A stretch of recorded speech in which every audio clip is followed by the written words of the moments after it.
Well, the latest storm is here. It's just going on and on. Windy, not even cold, very, very mild. And absolutely appalling weather. We can't get anything done in this. We can't vape any colonies against mites. We're basically getting cabin fever.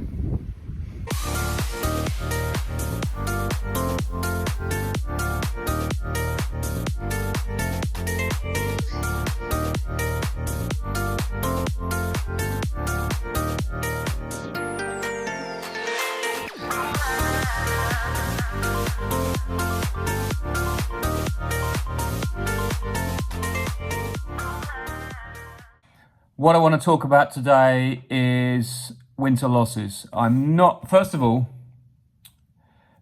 I'm not going to do a doom and gloom talk about my winter losses because they are huge this year.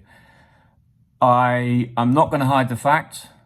I did everything I could have done before I went away on holiday. Colonies were booming. I went away twice, as you know, and yes, there's no doubt I should have been here a bit more, but there's nothing I could have done anyway apart from feed protein more, because it's become completely apparent the reason why I've had such losses, and it's looking like around 40% at the moment, and most of them are in my out apiaries. It's looking like that, and the reason we're thinking that is twofold. As usual, there's an issue with Varroa, but it's nothing in comparison to the main issue. The main issue is protein and the lack of pollen in the colonies, because every single colony that's died out is basically full of honey. And I know everyone's going to go, oh, that's Varroa death. As I said, it's a contributing factor, but I treated all my colonies with Apivar, and the previous year I treated well with it. And yes, I know it's the second year I've used it in this formulation, but last year, in other words, the spring this time last year, I was coming through with 95, 98% success overwintering. This year, we think the problem was the weather was very, very mild and dry, and we'd had a dearth all summer. So there was no pollen in the colonies in the end of September. I went away in October, end of October, November, and the ivy flow hadn't started, and it was just starting when I went away. Okay, so I was feeding sugar, as you know that, but I wasn't feeding protein. The only place I fed protein was all my newt colonies, and guess what's alive? All my newt colonies. So, without being doom and gloom and without being negative, I'm not going to do that. I'm going to just get on with things because I cannot live in negativity. I have to be positive, and I'm going to get on and sort this problem out, because that's what we do as beekeepers. We pick up the pieces, dust off the shit, and we move on. And I have learned a huge lesson this year that if you get the conditions we had, and I've never seen this before in my life, never seen this here, but we went from really warm and dry to freezing cold and wet. So those particular conditions led to the fact that the bees went into the winter with no stored protein and very, very few bees that were raised. If we take the Varroa issue of this, there's no actual evidence to say it was a cause or a participating cause, but we know it always is because there's always some Varroa in colonies.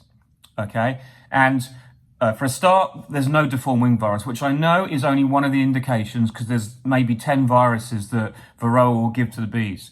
It could be another virus within the Varroa's vector habits that is stronger this year than it's ever been.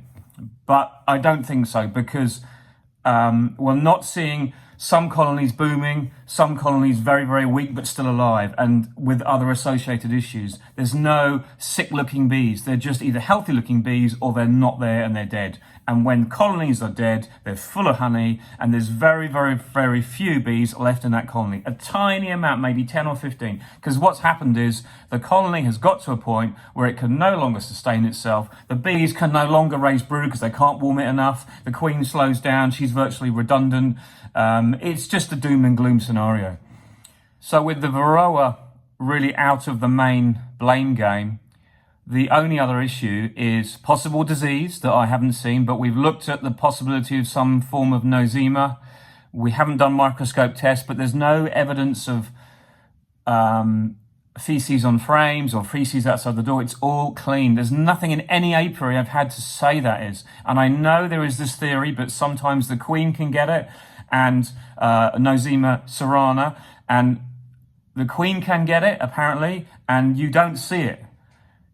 And then she stops laying, but for the patterns we've had, it just doesn't fit. It doesn't fit from going booming colonies to nothing at all. So let me just discuss this weather we had. When I went away and the ivy flow was just about to start, we went literally within a week from really warm, like 22, 20, 21, 20 degrees, 18s, 16s at night, to 9, 10s in the night, and maybe 10 or 11 in the day. And loads and loads of rain and wind. So the bees could not fly at the critical time to gather that autumn pollen, to top up those colonies. And the bees were also under threat from Asian hornets. Now, not all of our apiaries have this problem. We use the green doors, or we reduce the entrance in the summer of our colonies to about 5 mil. If I remember right, 5.5 mil is the depth. And that means that an Asian hornet can't get in. So if you have a weak colony that is struggling to, say it's requeened or it's been compromised, whatever, or you've just requeened it, whatever it is, the scenario, it means the Asian hornets can't get in and rob it out if there's a strong presence around. Now, not all of my apiaries had many, but if you combine the fact that if bees are trying to get out and the weather's poor, and when they do get out, they're predated by Asian hornets hovering outside the colonies or waiting to get inside, that's another contributing factor to the problem.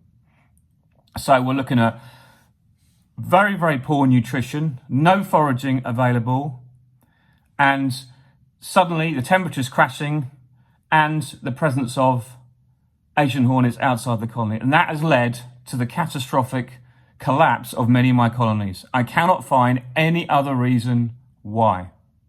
Now, the interesting thing is, as well as it being in my out apiaries and not being in my cell builder apiaries and apiaries where I've been monitoring and feeding proteins, it's also happened to my colleague's bees. He's lost as much, if not more, than me because he hasn't fed any proteins. And we were starting the blame game, like, oh, is it the queens you've raised? Is it? And then you can imagine how that could compound and start to have negative effects on how you performed in that year and the effort and all the time that you've been building over that year. And we know it isn't that. We know it isn't the queens because when we actually analysed every single queen, every single performance, we've got a sheet of what we've done, of which queens we put where. Don't forget, we've got other queens in from other places to use as breeding stock, and none of those are affected in any specific area. I've lost a breeder queen as well, a really good Marken. She's gone. That's €190 down the Swanee. No planned reason at all, just dead after a booming colony in the end of September. This is the issue you have to face as a beekeeper. Now, I've spoke to other beekeepers as well about this locally. I had a phone call yesterday from a lady who phoned me up. They got 3 colonies. They went into the autumn, absolutely perfect. And this person, funnily enough, had always struggled with their bees. And the first year, after helping them a bit backwards and forwards and giving them some advice, I can't be everywhere for everybody, but I try and help them where I can.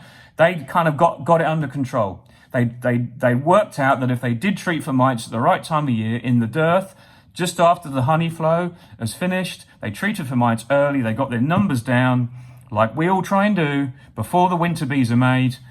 They did that and they went into the winter with 3 booming colonies. So I get this phone call saying, you're not going to believe what's happened. We've lost all our 3 colonies. They're just dead. There's no bees in the box. So I went, stop right there. And I explained what I have just told you. So we are kind of baffled how this has happened, but I think in nature, this is just what happens. When you have colonies that are managed the way we manage them, I hold my hand up and say, I have managed colonies and I exploit my bees. Okay, it is a business. I have to make money from these bees and I push my bees like everybody else. And this is the scenario that's happened because I probably pushed the boundaries too hard. Most years I'll get away with it, but this year I didn't because we had exceptional climate conditions. And that's all I can say. So that, in a nutshell, is me down by at least 30 to 40% of my bees before I even start. So I come up to the workshop to drink some coffee and think about this, because I've known this for the last 2 weeks since I've been going through my colonies, and I've been thinking of my best strategy. But what I've done is I've gone straight into my apiaries that have had the losses, and I'm yanking out frames. The frames that you saw me melting down was just the tip of the iceberg 2 weeks ago. It's not that bad. It's not a disaster, but it's really a pain in the backside when you've worked really, really hard to get to finally, this last year was my first year of really having good honey crops. I got a really good amount of honey last year, and I've still got some to sell now, luckily. But it's a real pain because it's so frustrating when you get all that stock and there's nothing you could have done to do anything else, except now in hindsight, I would have fed more protein, and I would have treated against varroa more, would have vaped in October and November, not just now. And I can't even get around now to vape because it's so freaking windy. I just can't get in my colonies. There's nothing I can do. I've just got to wait till that weather gets better and then go in and work. So I'm going in, I'm cleaning out the dead colonies straight away, but I'm leaving the boxes in the apiaries because very soon my nucleus colonies that I've got, yes, my sustainable beekeeping, this is exactly what I've got nucleus colonies for at my home apiaries, at my nuclears. This is exactly why we put a little bit of bees and brood in a box in the summer and give it a queen, because this is what happens in beekeeping, and you've got to be sustainable. Remember the Mike Palmer video? You've got 2 rows of hives, 10 and 10, and he scores out the top 10. So what do you do when you have 10 colonies in your winter losses? There they are. The bees are already in your apiaries for you to use. Yes, I can't sell nucleus colonies this spring because I need every single one of them myself. But every single one of those has got the genetics I wanted from last year. So that's another reason not to sell them. So why should I give all my good genetics just so I can sell them and have a few? I'll just have to be careful with my money this spring. So you imagine that nucleus colony I was going to sell for, say, 140 euros, will have given me 3 colonies plus some honey, which is way more than 140 euros. So it's a complete false economy. And where else do I get my new stock from? Because if I don't use the stock I've got, I am totally up shit creek without a paddle for another year because I still haven't been able to expand. You have to keep pushing. And this is why you have to be sustainable. So I'm not going to be doom and gloom. I've been in, I've melted the frames down, most of them are cleared out, I've left the boxes in the apiaries because they're clean. There's no disease in them. And as soon as I'm ready in the spring, I'll do early transfers if the weather's good. It's looking like we're going to have a very mild start to the year, so it won't be long, maybe 2 or 3 weeks, and I'll be starting to put transfer bees back into boxes. The thing with beekeeping is, psychologically, you've got to fight it up here. And you cannot be looking at frames to be melted down for the next 3 or 4 months because you will never get on with things. You'll never deal with it in your head because it's a huge loss. And all that work, all those hours, all that queen rearing I did was worth it last year. But for the previous 2 years, all that stock is most of it's gone. So in some respects, I'm absolutely raging about it. But on the other hand, think of, like Mike Palmer says again, about winter being the great clearer of stock, the great selector of stock. This is what's happened. And I'm now left with only the good stock I've made. I'm moving on. I'm moving through. You've got to be positive, and there's always a better way. So we're just going to move forward, get this sorted out, and then bring in new stock, transfer those bees into a colony and move on from there. I've got 3 sacks of pollen sub at home. So I don't want to be rude, and I don't want to be, I don't want people to take this the wrong way, but I don't want people to say, oh, I'm really sorry for your losses. What a bad thing that is, This is what it's all about. This is the reality. I don't dwell on negativity. I'm not looking for sympathy from everybody because they ain't going to get everything sorted out, It's like the only way you can succeed at this is by getting your head back in your books, working out strategies. I'm also looking this year at moving more to insemination. I've just invested quite a bit of money in some really fantastic Schley equipment that I'm really excited about, just getting into that and see how it goes for the first year. So I'm really excited about that. There's so many things going on that I don't know where it's going to lead, but I'm just going to get on with shit and get it done and work my ass off, because at the end of this summer, I want to be back up to my numbers. I want some honey in the barrel, and I'll make do with that. And the reason why I'm telling you all this is because this is exactly what beekeeping is really all about. You cannot, like any farming business, and it is a farming business, you have to realize that you can get diseases like farmers can get blue tongue, foot and mouth, all those horrible things. And this is similar to what to beekeeping. Beekeeping, you get losses. Beekeeping, you get poor mating. It's no different. We just have to get on with it and do the best we can. If there's something around, someone to help us out, great. But the problem with beekeeping is there is nothing. It's not like you have cows that are sick and they analyze the nutrition and they'll give you a full balanced diet and they'll give you some antibiotics. For bees, as you know, it's nothing. So we've just got to get on, pick up the pieces and move on. And that's what I'm going to do. So my strategy for the next few weeks is really concentrate on every single colony carefully. Assess it when I can. We're going to be in the colonies, I imagine, completely within 2 or 3 weeks, because the weather looks as though within 2 or 3 weeks it should be settling down.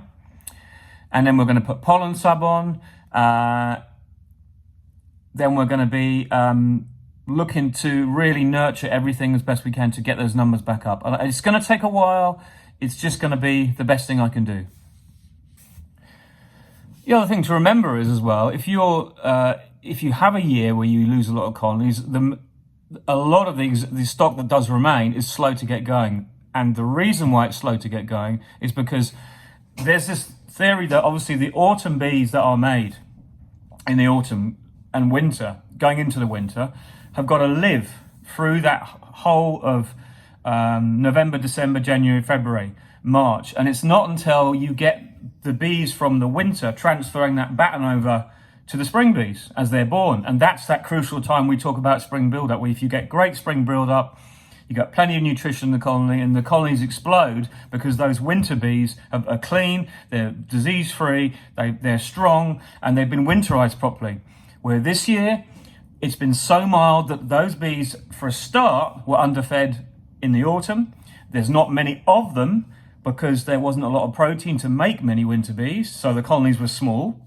And the ones that have survived are weak. And they're weak as well because they have been moving the whole winter, because it has not been cold. Most days have been around 10 degrees and windy, so the bees have not been in this kind of state we like to see them. They haven't been clustering, basically.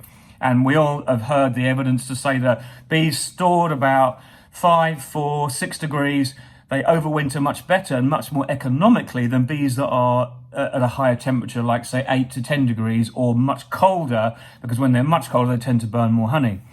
But this ideal temperature that we usually get in Brittany, we haven't had this year either. So our bees are already tired coming into the spring. And that's another issue we've got to deal with. So we've got to get that protein in early, and we've got to give them that chance. Because even though we're not really supposed to feed protein until the bees are flying, the bees are flying between the weather systems. So I think we're going to be okay to get protein on next week. I'm just going to have to take that gamble. There's nothing more I can do. But it's another reason why we're going to struggle this spring, because the bees are already exhausted.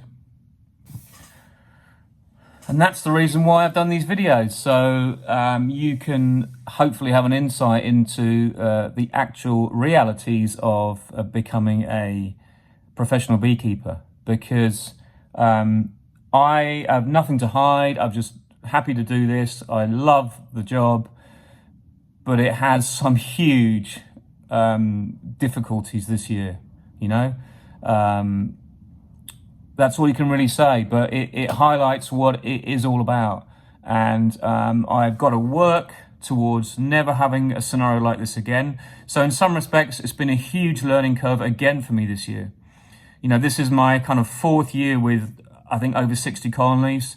The last 2 years I've been in the 180, 200. Last year obviously was more than 200, plus loads of nucleus colonies.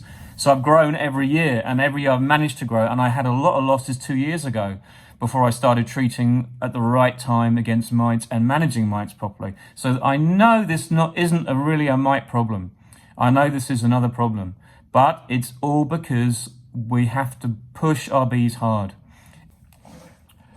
So anyway, that's all about winter losses that I seem to have incurred. As we say also, the winter ain't over yet. We're just hoping we don't have a cold spell, because that could spell real problems. I'm just kind of reflected, but I'm not even going to bother stopping. You just keep going with what you can, and you make sure that you put everything into place so that the stocks you have got are going to proliferate well. That's all you can do.